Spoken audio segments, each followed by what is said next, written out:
أمام إحدى المدارس الثانوية، كان عدد من المحترفين يقومون بإعداد تشكيل سحري في ويسترن سي هاي سكول، حيث كان أكثر من 100 طالب من الصف الثاني عشر على وشك الخضوع لعملية تحويل الفئة. جلس الطلاب باستقامة وهم يستمعون بانتباه إلى خطاب المدير ليو يون.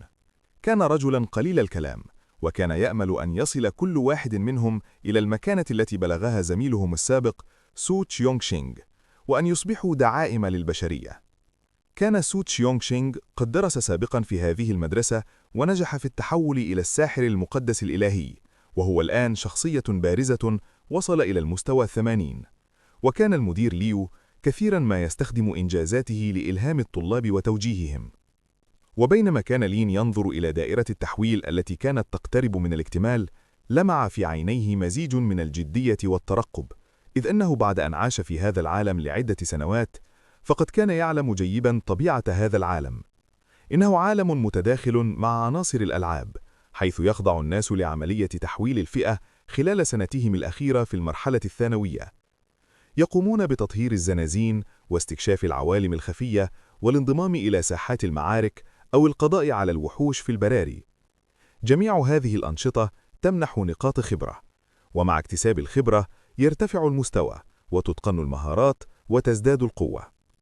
كانوا يقاتلون مختلف الكائنات الشيطانية ويكافحون لانتزاع مساحة لبقاء البشرية، وقد أراق عدد لا يحصى من أسلاف البشر دماءهم وضحوا بحياتهم حتى وصل العالم إلى نمط الحياة الحالي. لقد بلغت نسبة نجاح تحويل الفئات منذ زمن طويل 100%، لكن الفارق الوحيد يكمن في جودة المهنة التي يحصل عليها الشخص. أكثر المهن شعبية في هذا العالم كانت بلا شك المهن القتالية، تليها المهن الدعم، بينما جاءت المهن الحياتية في المرتبة الأخيرة. غير أن هذا مجرد تصنيف تقريبي، فهناك أيضا مهن أسطورية legendary وأخرى نادرة rare، وهي نادرة الظهور للغاية. وهنا في مدينة البحر الغربي لم تظهر أي مهنة من المستوى الأسطوري خلال العقد الماضي. وفجأة انطلق شعاع من الضوء نحو السماء، معلنا أن دائرة التحويل قد اكتمل تنشيطها. سار لين مع بقية المجموعة وهو يتساءل في داخله عن المهنة التي سيتحول إليها، فلا أحد يستطيع التنبؤ بدقة بالمهنة التي سيحصل عليها. وفجأة ربت أحدهم على كتف لين. كان جاو يانغ يقترب مبتسما وسأله عن المهنة التي يرغب في التحول إليها. نظر إليه لين وهز رأسه دون أن يجيب. تابع جاو يانغ مبتسما. هيا أخبرني، لا بأس أن تشارك، دعني أخبرك أنا أولا. أريد حقا أن أصبح فارسا. تخيل فقط بطولي وقامتي القوية، لو أصبحت فارسا سأبدو مهيبا بالتأكيد، بالإضافة إلى أنني سأتمكن من حماية الفتيات. لم يكن لين يحب الكلام كثيرا، وعلى الرغم من تفوقه الأكاديمي الملحوظ، فإنه كان مستواه 52، وهو مستوى مثير للإعجاب. وكان سادة التشكيلات يعتبرون من مهن الدعم النادرة، ولم يكونوا يرون كثيرا، فضلا عن أنهم يمتلكون قوة هائلة. بعد ذلك أخرج المدير ليو يون قائمة، وبدأ في قراءة أسماء الطلاب. كان أول اسم ينادى هو شودا. استجاب وتقدم إلى الدائرة بشيء من التوتر. دوت الدائرة بالحياة مصحوبة بضوء ساطع مبهر. انتهت عملية تحويل شودا. مهنة حياتية، مزارع. شحبت ملامح وجه شودا قليلا، إذ لم يكن يتوقع أن يصبح مزارعا، ومع ذلك فهي مهنة لا بأس بها، فالجميع يحتاج إلى الطعام. وما إن نزل من الدائرة حتى بادر أصدقاؤه المقربون إلى مواساته. نودي على الطالب الثاني، فتقدم مسرعا إلى الدائرة، ومرة أخرى غمر الضوء المكان. النتيجة مهنة حياتية، طاهي. كان الطالب راضيا عن مهنته، لأن والده أيضا كان طاهيا، ويمكن اعتبار ذلك امتدادا لخطى والده. أما الثالث الرابع ثم الخامس، ويمكن اعتبار تقدم ذلك الطلاب امتدادا لخطى واحدا والده. تلو الآخر أما لإجراء الثالث تحويل الفئات، وكان معظمهم ينتهي بالحصول على مهن حياتية. تنهد المعلم زانغ تشانغ والمدير ليو يون بأسف، إذ لم تظهر حتى الآن أي مهنة نادرة. وقف المعلم تشانغ بجانب المدير ليو، وباعتباره مهندس دائرة التحويل كان مدركا تماما لوضع عمليات التحويل. نادى ليو اسما آخر، استجابت شارلوت على الفور وتقدمت. ألقت شارلوت نظرة على لين ولمعت في عينيها شرارة تحد واضحة. كانت هي ولين يعرفان بأنهما عبقريا المدرسة، غير أنه من حيث الأداء الأكاديمي كان لين دائما يتفوق عليها بينما ظلت هي في المركز الثاني. كانت شارلوت تحمل في أعماقها ضغينة خفية ولم تكن مستعدة لقبول الهزيمة. كان المعلم تشانغ مغمض العينين، لكنه فتحهما فجأة ونظر إلى شارلوت. هذه الفتاة مميزة. لقد شعر بأن قوتها الروحية تزيد عن ضعف قوة الشخص العادي، أقوى من الشخص العادي بأكثر من الضعف، مما يدل على امتلاكها موهبة تؤهلها لتصبح ساحرة. فعلت دائرة التحويل، وغمر ضوء ساطع المكان، وفي خضم ذلك الضوء ارتفعت فجأة كرتا نار هائلتان، وانفجرتا كالألعاب النارية في السماء. ارتجف المدير ليو يون من شدة الحماس. شذوذ، مهنة نادرة. إن ظهور الشذوذ كان يدل على ولادة مهنة نادرة. النتيجة: مهنة نادرة، ساحرة العناصر، Elemental Mage. كانت حماسة ليو في تلك اللحظة طاغية، فقبل لحظات قليلة كان يتحدث عن المهن النادرة كأمنية بعيدة المدى. ابتهج كل من المدير ليو والمعلم زانغ تشانغ، وعندما عادت شارلوت التف حولها عدد من زملائها يمطرونها بالأسئلة. فهذه مهنة قتالية رئيسية، وفوق ذلك فهي مهنة نادرة. سمع لين اسمه ينادى، فرفع قدمه وتوجه نحو دائرة التحويل. كانت شارلوت تراقبه وعينها تمتلئان بروح التحدي. ألقى ليو نظرة على المعلم زانغ تشانغ الواقف بجانبه. كيف ترى هذا الفتى؟ أجاب المعلم زانغ تشانغ بهدوء. الأداء الأكاديمي وتحويل الفئة لا يرتبطان بالضرورة بعضهما. كان ليو يعلم ذلك بالطبع، لكنه ظل متمسكا ببصيص من الأمل. فعلت الدائرة وانفجرت بضوء ساطع، لكن السماء التي كانت مشرقة منذ لحظات إذ لمت فجأة، وفي طرفة عين غطت الغيوم السوداء الأفق. هبت رياح باردة من جميع الاتجاهات، وانخفضت الحرارة بشكل حاد. تحول النهار إلى ليل، وكأن يوم القيامة قد حل. هتف المدير ليو يون بدهشة: ما الذي يحدث؟ ثبت المعلم زانغ تشانغ نظره إلى دائرة التحويل وقال بهدوء: شذوذ، شذوذ في تحويل الفئة. كاد المدير يصرخ من شدة المفاجأة، فمثل هذا الشذوذ الهائل لم يسمع به من قبل. ومع هذا الحدث الضخم شعر بالاضطراب، إذ إن ظهور شذوذ بهذه العظمة دون أن ينتج عنه مهنة نادرة سيكون أمرا غير مقبول. قبضت شارلوت قبضتها بقوة. كان هذا الشذوذ أعظم مما ظهر قبل قليل. شعرت بعدم رغبتها في الاعتراف بالهزيمة، لكن بمجرد النظر إلى حجم الشذوذ نفسه لم تستطع إلا أن تعترف بأهميته. فجأة صرخ أحد الطلاب: انظروا، هناك حركة داخل الغيوم السوداء. رفع الجميع رؤوسهم نحو السماء. داخل الغيوم الكثيفة كانت ومضات البرق تتلألأ، لكن بخلاف البرق بدا أن هناك شيئا آخر يتحرك. وعلاوة على ذلك انبعث صوت احتكاك متصدع من داخل الغيوم، مما سبب شعورا مزعجا في آذانهم. وأخيرا لمح أحد الطلاب ذوي النظر الحاد ما يوجد داخل الغيوم، فارتعب إلى حد أنه سقط أرضا. كانت الغيوم الداكنة ملية بعدد لا يحصى من الهياكل العظمية. ومع انقطاع كلماته من شدة الصدمة انكشف المشهد داخل الغيوم. آلاف مؤلفة من الهياكل العظمية كانت مصطفة بكثافة، ونيران متلألبة تشتعل داخل جماجمها. كانت تلك نيران الأرواح، وكانت جميعها تنحني قليلا تؤدي التحية لمولاها. وفجأة انطلقت إحدى نيران الأرواح وهبطت من السماء لتستقر على لين. وفجأة اختفت جميع مظاهر الشذوذ في لحظة واحدة، وعاد كل شيء إلى طبيعته. النتيجة: فئة مخفية فريدة، مستحضر الأرواح، نيكرومانسر. لم تكن مجرد فئة نادرة، بل فئة مخفية، وفوق ذلك فئة مخفية فريدة من نوعها.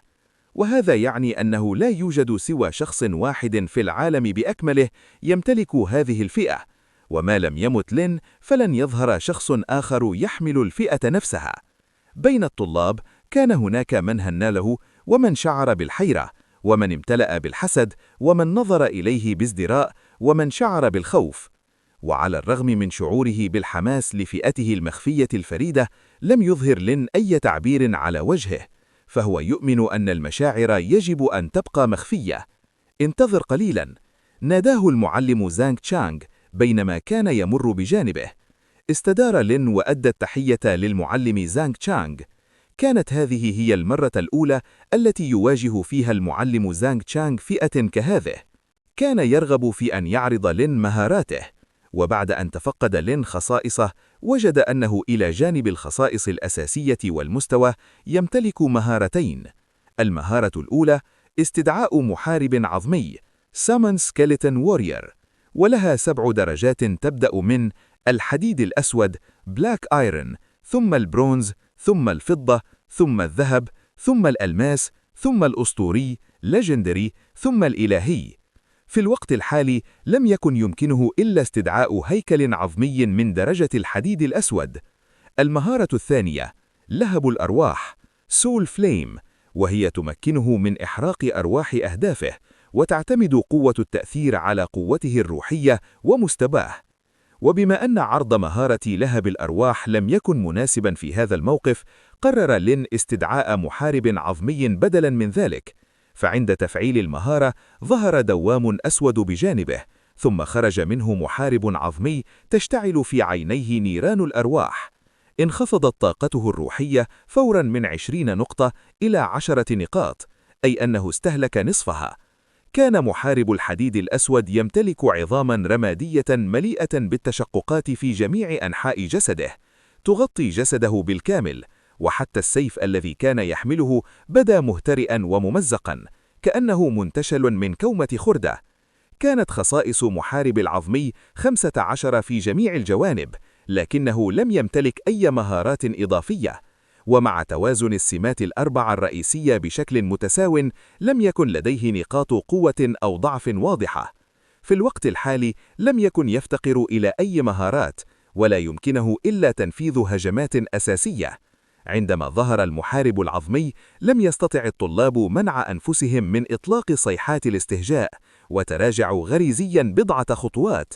فالناس دائما ما يشعرون بشيء من الخوف تجاه الأشياء المرعبة.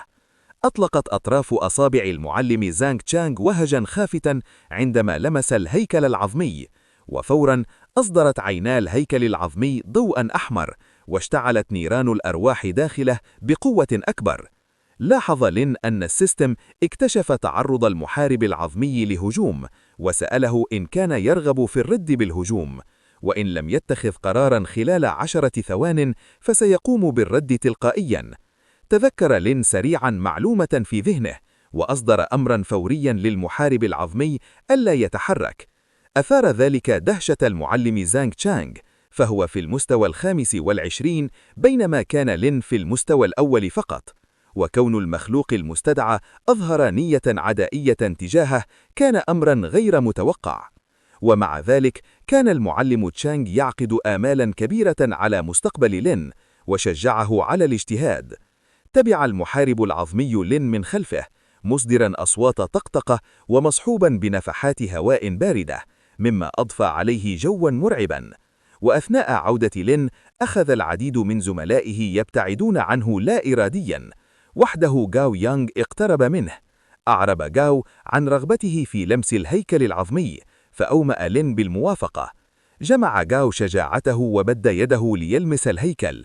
كان ملمسه كأنه صفائح فولاذ بارد وقاس. سرعان ما جاء دور غاو للخضوع لعملية التحويل. نظر لين إلى الهيكل العظمي وفكر بصمت. استدعاء العودة. ظهر دوام أمامه، ودخل الهيكل العظمي الدوام واختفى عن النظر. أظهر السيستم أن مساحة الاستدعاء لديه أصبحت الآن 1/10. تفحص لين بعناية وصف مساحة الاستدعاء. كانت مساحة الاستدعاء مكانا مخصصا لتخزين الكائنات المستدعاة. يمكن الاحتفاظ بالكائنات غير المستخدمة داخل هذه المساحة واستدعاؤها عند الحاجة.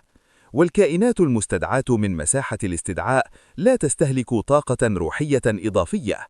وبينما كان لين يسترجع عملية تحويل فئته، تذكر الرؤية التي شاهدها أثناء التحويل، رؤية كانت مختلفة تماما عما اختربه الآخرون.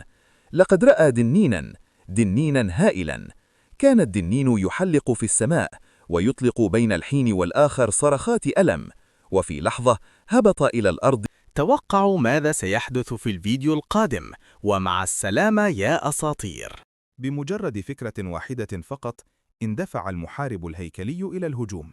شحب وجه الساحر وارتجفت يده التي تمسك بالعصا. على الفور استدعى درعا حول نفسه، درع الطاقة. كانت هذه المهارة المميزة للساحر، فالسحرة على عكس الرماة الرشيقين لم يكونوا معروفين بالسرعة أو خفة الحركة، والآن هو محاط بمحاربي الهياكل العظمية ولا يوجد أي مجال للهروب. عندما رفع المحارب الهيكلي سيفه، اهتز درع الطاقة بعنف. تغير تعبير الساحر فجأة، فقد أدرك أن ضربة واحدة فقط من هذا المحارب الهيكلي كفيلة بتحطيم درعه. لم يستطع تصديق أن هذه الهياكل العظمية تمتلك قوة مرعبة كهذه. ما نوع الخصائص التي يمتلكونها؟ لكن لم يكن لديه وقت للتفكير. هبط سيف المحارب الهيكلي الثاني، وفي اللحظة التالية تحطم درع الطاقة عند الاصطدام، متناثرا كنجوم لامعة في الهواء. في حالة يأس استخدم مهارة أخرى، حلقة لهب المقاومة. أطلق الساحر مهارة جديدة، فانفجرت حلقة ضخمة من النار. تم دفع عدة هياكل عظمية قريبة أكثر من 10 أمتار بفعل قوة اللهب، لكن قبل أن يحتفل حتى للحظة غرق بصره في الظلام، فقد قفز هيكلان عظميان فوق رأسه مباشرة، ولم يعد لديه أي فرصة لاستخدام مهارة أخرى. لمعت السيوف في الهواء، وفي اللحظة التالية طار رأس الساحر في السماء، وخلال ثانيتين فقط مات الساحر. أما الرامي الذي كان يطارده المحاربون الهيكليون فلم يكن حاله أفضل. بعد أن شاهد موت الساحر بعينيه امتلأ قلبه بالرعب. كان أكثر رشاقة من الساحر، لذلك استخدم مهارات المراوغة باستمرار، محاولا الهروب من حصار الهياكل العظمية، لكن مهما حاول فقد فشلت كل محاولاته. اقتربت الهياكل العظمية خطوة بعد خطوة، وأصبح المجال المتاح لحركته يضيق أكثر فأكثر. لم يفهم كيف يمكن لهذه الهياكل العظمية أن تكون سريعة إلى هذا الحد. أما الفارس فكان الوحيد الذي لا يزال صامدا. بدأ جسده يضيء بضوء قوي كأنه مصباح ساطع، وكان يستخدم مهارة الاندفاع باستمرار ويجري نحو مسافة بعيدة. طبقة الضوء هذه كانت أقوى حتى من درع الساحر، وكانت تحميه بإحكام. حتى عندما ضربت سيوف الهياكل العظمية جسده لم يتمكنوا من إيذائه. عرف لين أن هذه المهارة هي الدفاع اللامحدود، وهي مهارة لا يتقنها إلا عدد قليل من الفرسان. بمجرد تفعيلها تمنح دفاعا هائلا لفترة قصيرة.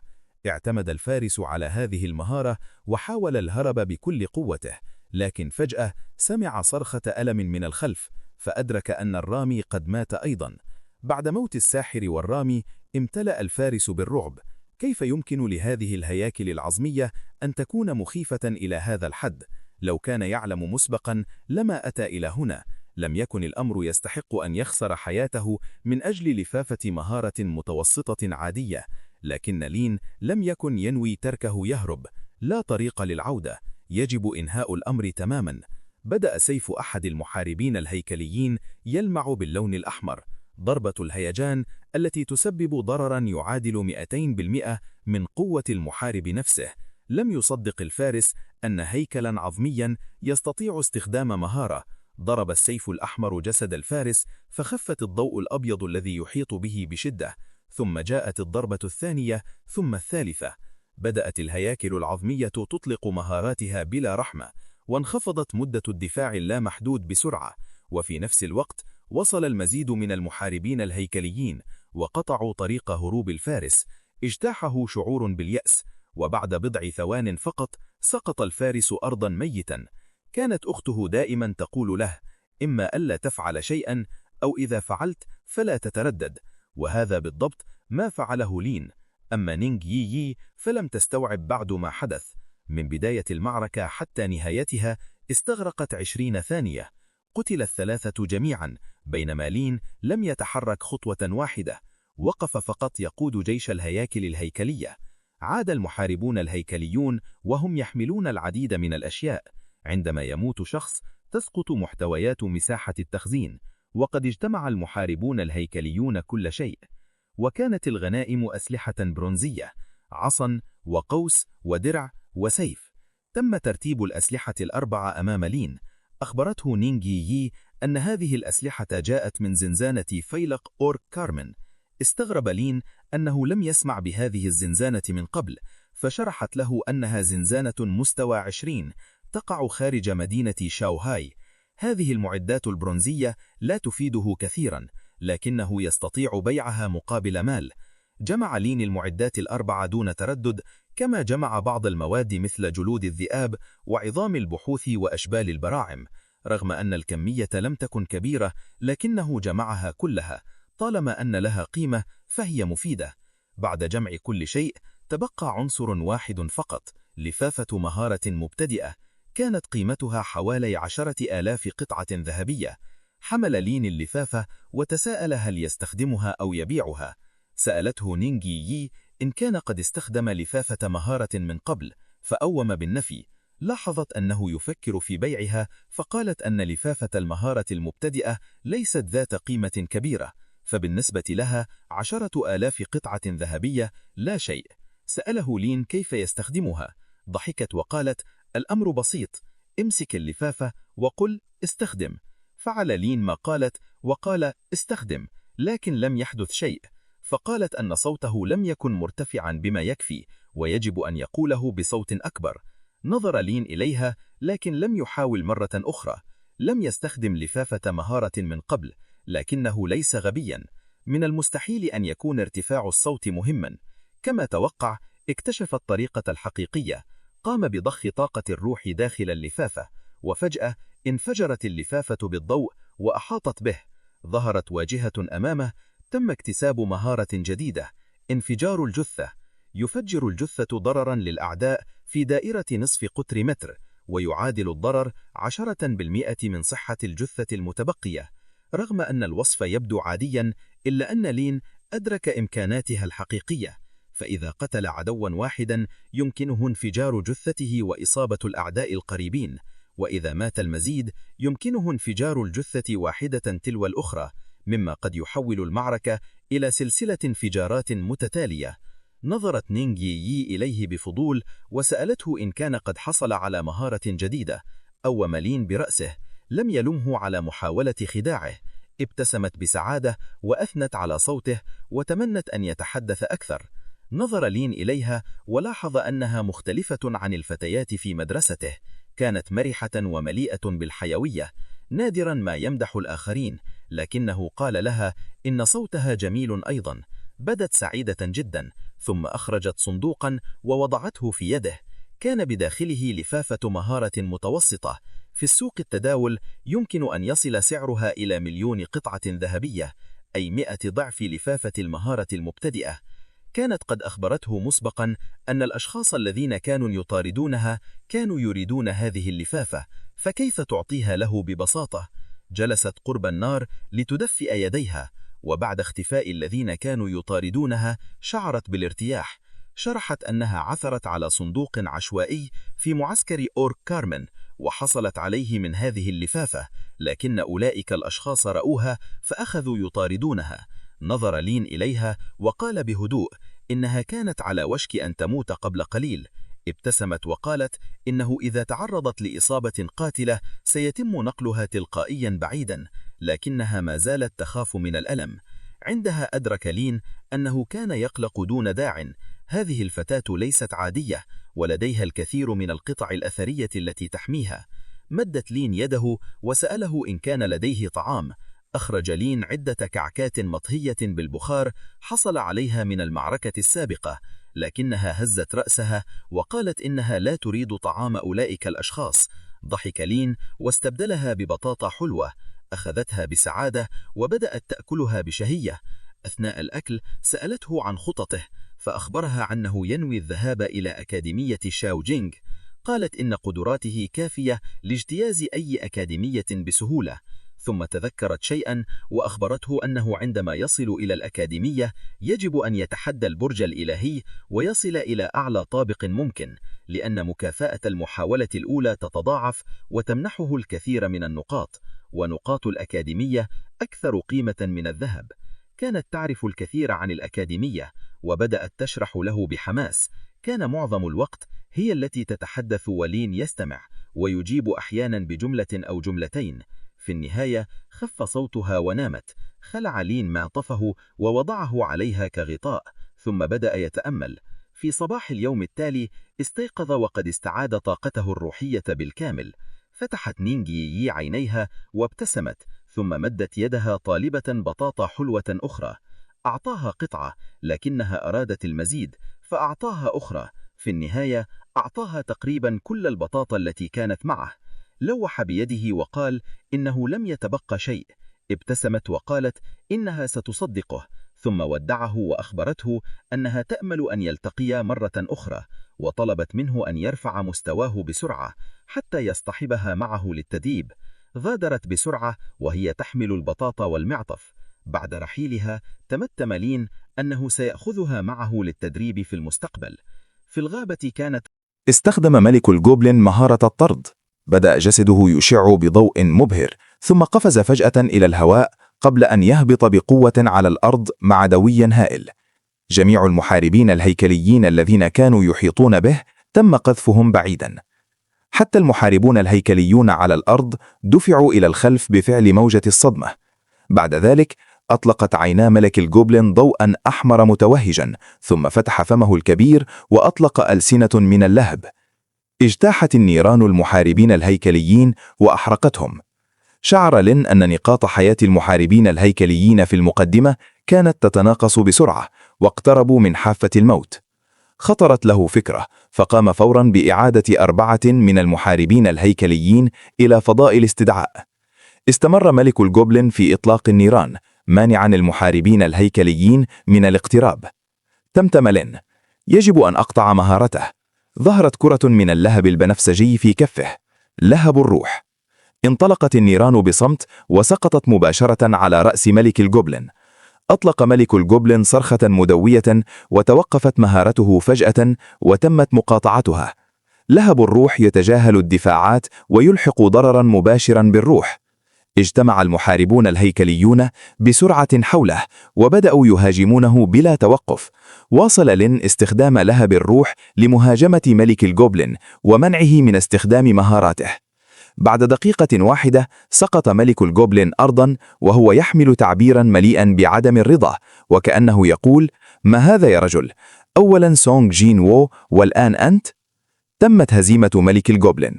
المكافآت: خبرة زائد 40,000. تم الحصول على سلاح برونزي خنجر ملك الجوبلين. تم الحصول على درع برونزي رداء المعرفة.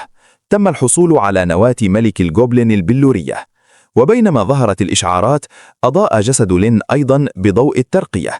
وصل لين أخيرا إلى المستوى 12. استغرق إنهاء زنزانة مستوى الكابوس بمفرده أكثر من ساعة قليلا، لكنه منحه أكثر من مستوى كامل من الخبرة. تتحص لين مكافآته: خنجر ملك الجوبلين درجة برونزية، القوة زائد 10، الرشاقة زائد 10، زيادة قوة مهارات القتلة 3%، رداء المعرفة درجة برونزية، الروح زائد 10، الصحة زائد 10، تقليل وقت إعادة استخدام مهارات السحرة 5%. الخنجر لم يكن مفيدا للين، فلذلك وضعه في مخزنه ليبيعه لاحقا. أما الرداء فقد ارتداه فورا، مما زاد روحه وصحته بمقدار 10 نقاط لكل منهما. إلى جانب المعدات كان هناك أيضا نواة ملك الجوبلين البلورية. كانت أكبر من نوى الوحوش منخفضة المستوى، وكان مظهرها أكثر جاذبية. كانت تتوهج بلون أحمر زاه يشبه الياقوت. عندما أمسكها لين شعر بدفء ينبعث منها. إذا أخذها إلى مركز التجارة يمكنه استبدالها ب10,000 قطعة ذهبية. بعد الترقية استعادت طاقة لين الروحية بالكامل، فقام فوراً باستدعاء 4 محاربين هيكليين آخرين. وصلت مهارة استدعاء المحارب الهيكلي إلى المستوى 12، وأصبح العدد الإجمالي للمحاربين المستدعين 60 محارباً. بمزاج جيد توجه لين نحو مدخل الزنزانة. فجأة ظهر عند مدخل الزنزانة، لفت انتباه الجميع فوراً. تفاجأ المتفرجون برؤيته يخرج سالماً، ولاحظ بعضهم أيضاً رداء المعرفة الذي كان يرتديه. لم يهتم لين بالثرثرة حوله. دخلت الزنزانة فترة التبريد، وسيتعين عليه الانتظار 12 ساعة قبل الدخول مرة أخرى. بعد تجربة زنزانة واحدة لم يعد مهتما بقتل الوحوش الضعيفة خارج الزنزانة، فالخبرة التي يحصل عليها من قتل عشرات الوحوش خارج الزنزانة أقل بكثير من قتل وحش واحد داخل الزنزانة. جلس لين في مكان هادئ. وقف محارب هيكلي مخلص بجانبه يحرسه. كانت هذه الرحلة في الزنزانة ذات أهمية خاصة بالنسبة له. الأهم أنها جعلته يفهم نقاط ضعفه، كما أدرك فائدة مهاراته. إذا استخدمت بشكل صحيح، انفجار الجثة يساوي أقوى مهارة ضرر جماعي. لهب الروح يقاطع مهارات العدو ويتجاوز الدفاع. حتى زعماء مستوى الكابوس يجدون صعوبة في تحملها. انتظر لين انتهاء فترة التبريد متحمساً لدخول الزنزانة مرة أخرى. مع حلول الليل انتهى من التأمل. كادت طاقته الروحية أن تستعاد بالكامل. خارج مدخل الزنزانة اشتعلت العديد من النيران الصغيرة، وكان الكثير من الناس يجتمعون حولها ويشوون اللحم. امتلأ الهواء برائحة الطعام. هؤلاء كانوا مغامرين محترفين معتادين على الحياة في البرية. أما لين فقد أحضر فقط بطاطا حلوة معه عندما غادر. شعر بالجوع وبدأت معدته تصدر أصواتاً. مد يده ليأخذ البطاطا، لكنه تذكر أنه أعطاها كلها لنينغ يي. ابتسم قليلاً عندما تذكر مظهرها المشاكس واللطيف، ثم أخرج بعض الكعك المطهو على البخار وبدأ يأكله. عندما وقف لاحظ أن مدخل الزنزانة أصبح مزدحماً. كانت هناك مجموعتان في مواجهة بعضهما. مجموعة تقف عند المدخل وتمنع الجميع من الاقتراب. كانوا يرتدون زياً موحداً ويحملون أسلحة متقنة.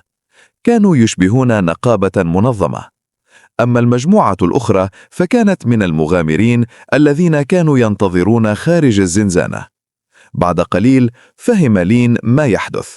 نقابة السلالة داينستي جيلد كانت تمنع الجميع من دخول الزنزانة. كان ذلك يثير غضب الكثيرين.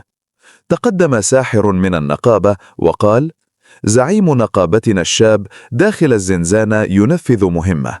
حتى ينتهي من مهمته لا يسمح لأحد منكم بالدخول. احتج المغامرون، لكن لم يجرؤ أحد على القتال، فالنقابة كانت قوية جدا. فجأة أطلق الساحر كرة نار نحو أحد المعترضين ومات الرجل فورا. دخل الجميع في حالة صدمة. لم يصدقوا أنهم قتلوا شخصا هكذا. ابتسم الساحر بسخرية وقال إنه مجرد مغامر حر. ثم تحدى الحشد قائلا: إذا كنتم تملكون الشجاعة فتعالوا وانتقموا منا في نقابة السلالة. كان لدى لين العديد من الأسئلة. اقترب من أحد المغامرين وسأله. أخبره الرجل أن النقابة تحتاج إلى نواة ملك الجوبلين.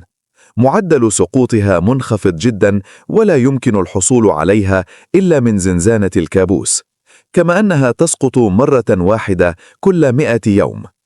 المهمة الموجودة في مركز التجارة كانت منشورة من نقابة السلالة، لكن لم يستطع أحد إكمالها، والسعر الذي يعرضونه سخيف، فقيمة النواة على الأقل 30,000 قطعة ذهبية، بينما النقابة تعرض فقط 10,000. من سيبيعها لهم؟ ومن المفارقات أن نواة ملك الجوبلين كانت موجودة في مخزن لين. من المؤكد أن النقابة ستعود خالية الأيدي. كان لين يفكر سابقا في بيع النواة بعد عدة أيام، لكن بعدما سمعه الآن أدرك أنها أكثر قيمة مما توقع. سأله الرجل كيف يمكن استخدامها. أخبره أن حداداً يمكنه تحويلها إلى خاتم ملك الجوبلين. هذا الخاتم يمنح +10 لجميع الخصائص وزيادة مستوى جميع المهارات بمقدار 1، ويمكنه استخدامه عند المستوى 15، ويعتبر أقوى إكسسوار للشخصيات أقل من المستوى 40. ويقال إن زعيم النقابة الشاب يريد دخول أكاديمية شياجينغ، لذلك كان مصمما على الحصول عليه. ابتسم لين قليلا وتوجه نحو مدخل الزنزانة. لم يهتم بنقابة السلالة، فهم مجرد عقبة في طريق تطوره. توقف الأشخاص الذين كانوا يحتجون سابقا فجأة عندما رأوا لين يتقدم نحو المدخل ومعه محارب هيكلي بجانبه. واصل لين السير نحو مدخل الزنزانة، وكان صوت احتكاك العظام يرافق خطوات المحارب الهيكلي. أصبح المغامر الذي كان يقف بجانبه متوترا للغاية، وحاول سحب لين إلى الخلف. قال له بقلق: لا تفعل ذلك. في تلك اللحظة كان ساحر نقابة السلالة ينظر إلى لين ببرود، وخلفه ركز عدة أعضاء من النقابة أنظارهم على لين. كان جميعهم فوق المستوى 20: فرسان، محاربون، سحرة، رماة وداعمون، كما أن معداتهم كانت ممتازة جدا، من الأسلحة إلى الدروع والإكسسوارات، كلها من الدرجة البرونزية. وقف لين أمام الساحر وقال بهدوء: ابتعد عن الطريق. تعامل الساحر مع كلامه وكأنه سمع أعظم نكتة في حياته، لكن لين تابع قائلا: لا تمنعني من دخول الزنزانة، وإلا سأقتلك. قال لين ذلك ببرود، لم يكن يمزح على الإطلاق. ابتسم الساحر بسخرية وألقى تعويذة كشف على لين، ثم ضحك باستهزاء. اتضح أن لين مجرد شخص من المستوى 12. حتى لو لم يقابلوا فئة مستدعي الموت من قبل، فإن كونه مستوى 12 فقط كان حقيقة لا يمكن إنكارها. رغم أن بعض الأشخاص حاولوا إقناع لين بالتراجع، إلا أنه لم يهتم بكلام أحد. أصبح صوته أكثر برودة عندما قال للمرة الأخيرة: تنحى جانبا أو مت. شعر الساحر بقشعريرة تسري في جسده عندما سمع كلمات لين. كانت نظرة عيني لين مخيفة للغاية. كيف يمكن لشخص في المستوى 12 أن يجعله يشعر بهذا الرعب؟ لكن في اللحظة التالية استعاد وعيه ورفع عصاه مهددا. كان مستعدا لقتل لين إذا تقدم خطوة أخرى. نظر لين إلى الساحر، ثم قال كلمة واحدة فقط. في اللحظة التالية اندفع المحارب الهيكلي مثل البرق، وخلال طرفة عين ظهر أمام الساحر ورفع علمه ليضرب. ابتسم الساحر بسخرية وفعل فورا درع طاقة وردي باهت. اصطدم سيف المحارب الهيكلي بالدرع، تشوه الدرع بشدة وكاد أن يتحطم. في تلك اللحظة شحب وجه الساحر. ما نوع هذا الكائن المستدعى؟ أمر لين المحارب الهيكلي باستخدام مهارته، فبدأ السيف يتوهج باللون الأحمر. ضربة الهيجان. ارتعب الساحر. من كان يتوقع أن هذا الكائن المستدعى يمتلك مهارة قوية كهذه؟ شعر بتهديد الموت. إذا أصابت الضربة لن يتحطم الدرع، بل سيموت أيضا. صرخ الساحر بسرعة: حلقة اللهب!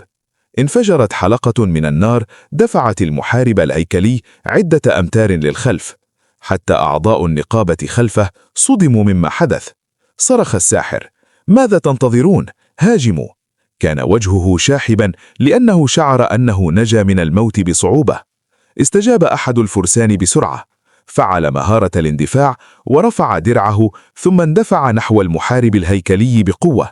قطع أكثر من 10 أمتار في لحظة، لكن المفاجأة أن الفارس أطلق صرخة أنثوية، ثم طار جسده في الهواء. أما المحارب الهيكلي فلم يتحرك حتى. من حيث القوة كان المحارب الهيكلي أقوى بكثير. اندفع مرة أخرى لينفذ أوامر لين. تراجع الساحر بسرعة وأمر رفاقه بقتل لين. أفضل طريقة للتعامل مع المستدعي هي قتل المستدعي نفسه. فإذا مات المستدعي ستختفي المخلوقات المستدعاة تلقائياً. أطلق راميان سهامهم في نفس اللحظة. تطايرت عدة سهام نحو لين، لكن لين لم يتحرك ولم يبدي أي خوف. ظهر دوام أسود أمامه، وخرج منه محاربان هيكليان، واحد على اليسار وواحد على اليمين. اعترضا الأسهم بسهولة.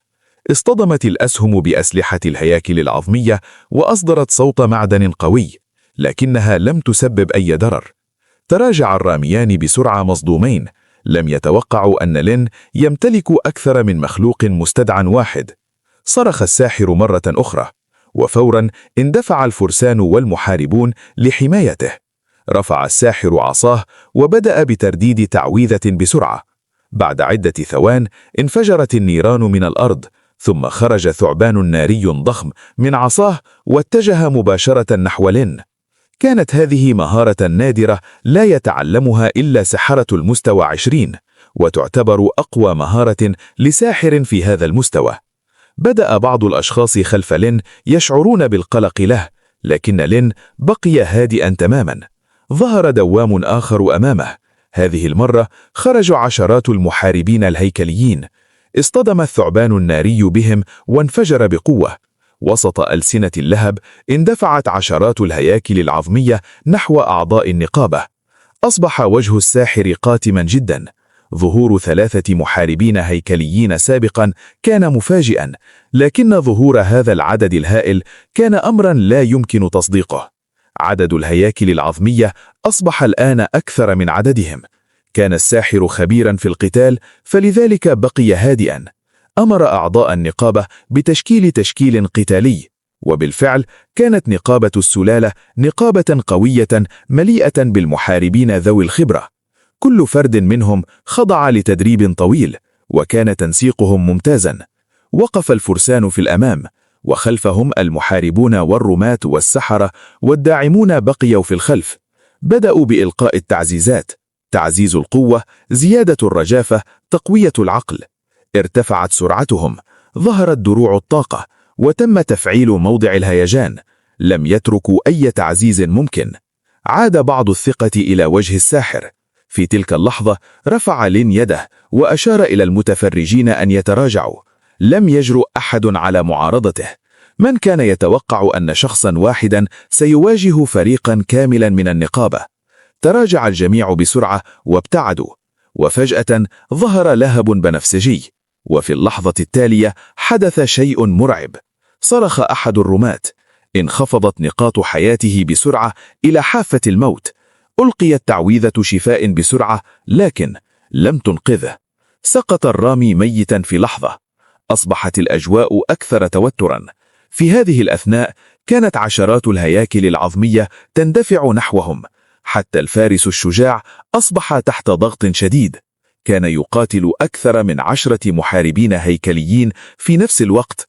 فعل مهارة الدفاع اللامحدود، لكن الهياكل العظمية كانت تضربه بضربات الهيجان باستمرار. رغم أن تعويذات الشفاء كانت تسقط عليه بلا توقف، إلا أنه كان يشعر بألم شديد. كان يخشى أن يسقط في أي لحظة. بدأ ضوء الدفاع اللامحدود يضعف بسرعة، وفي اللحظة التي اختفى فيها الدفاع أطلق لين لهب الوحي مرة أخرى. أصاب اللهب الفارس مباشرة. صرخ الفارس من الألم، وفي نفس اللحظة أصابه أكثر من 10 ضربات هيجان. لم يستطع المعالج مواكبة الضرر، ومات الفارس فورا. سقطت الدبابة الأساسية للفريق. ظهرت فجوة كبيرة في دفاع الفريق. شحب وجه الساحر وصرخ: انسحبوا! بدأ يركض للخلف، لكن لين هز رأسه. لقد كان متأخرا جدا. رفع أحد المحاربين الهيكليين جثة الفارس في الهواء، ثم انفجار الجثة. انفجار هائل دون في المكان.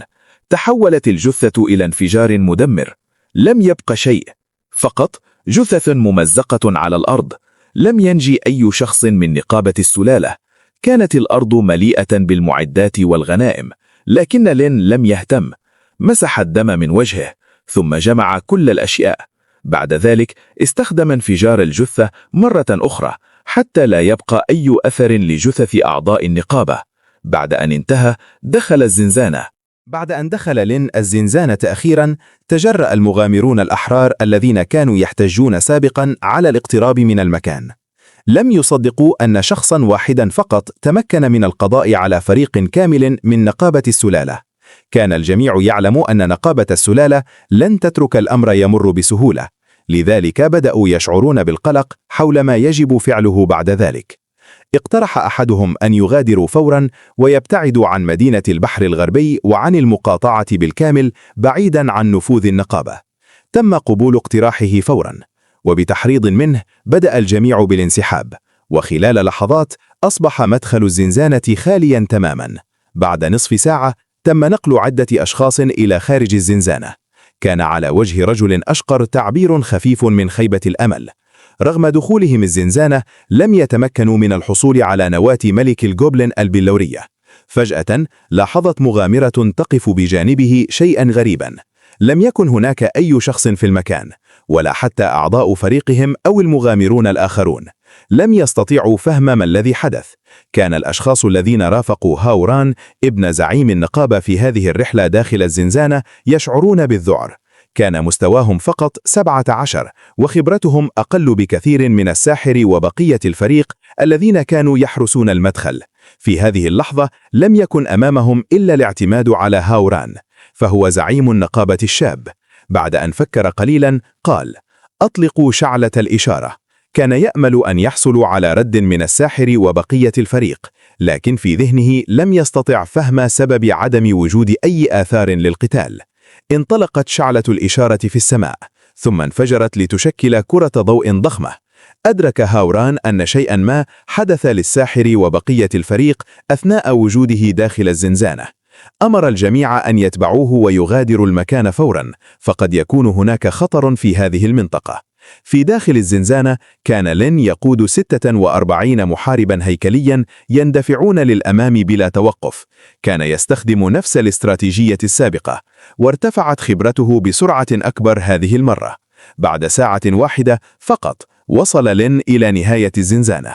حاصر 64 محاربا هيكليا ملك الجوبلين وبدأوا بمهاجمته بلا رحمة. وخلال 30 ثانية فقط سقط زعيم مستوى الكابوس على الأرض وهو في غاية الغضب. تمت هزيمة ملك الجوبلين.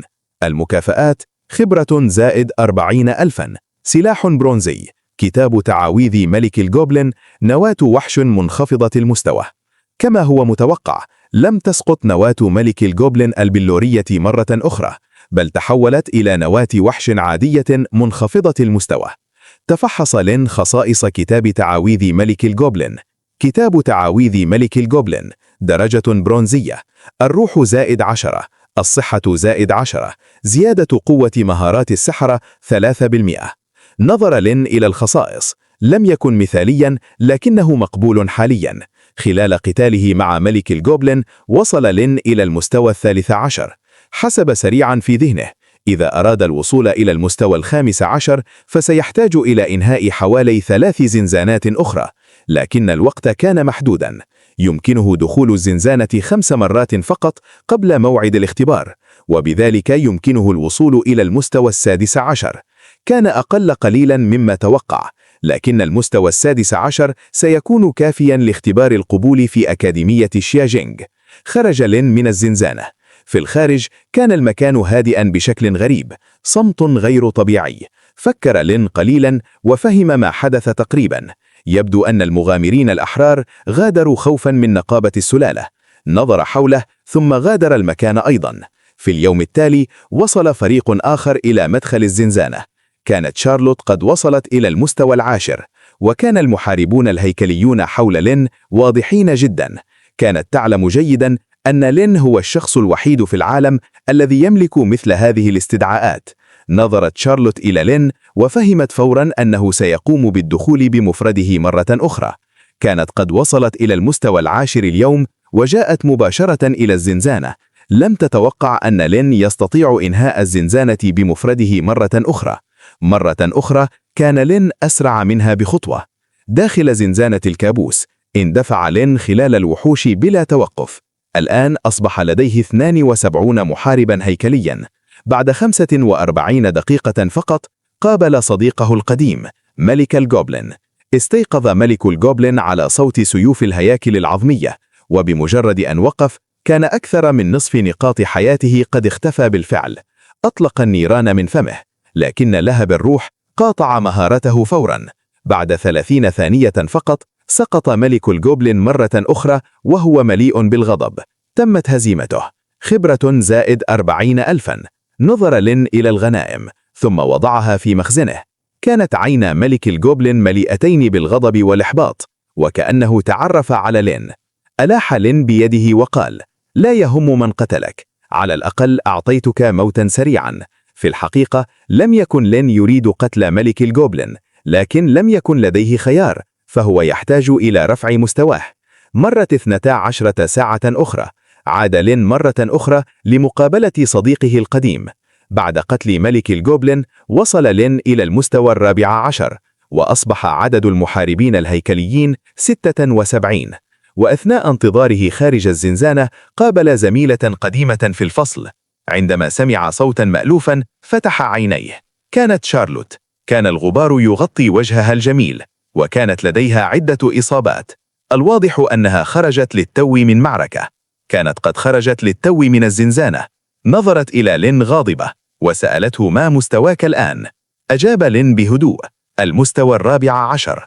لم تستطع شارلوت تصديق ذلك. كيف يمكن أن يرتفع مستواها بهذه السرعة؟ كانت قد تعاونت مع فريق وأكملت زنزانة منجم البحر الغربي مرتين على الصعوبة العادية، ومع ذلك ارتفعت فقط من المستوى 10 إلى 11. كانت مرهقة للغاية. كانت تعلم أن لين يستطيع إنهاء الزنزانات بمفرده، لكن لا يمكن أن يرتفع مستواه بهذه السرعة.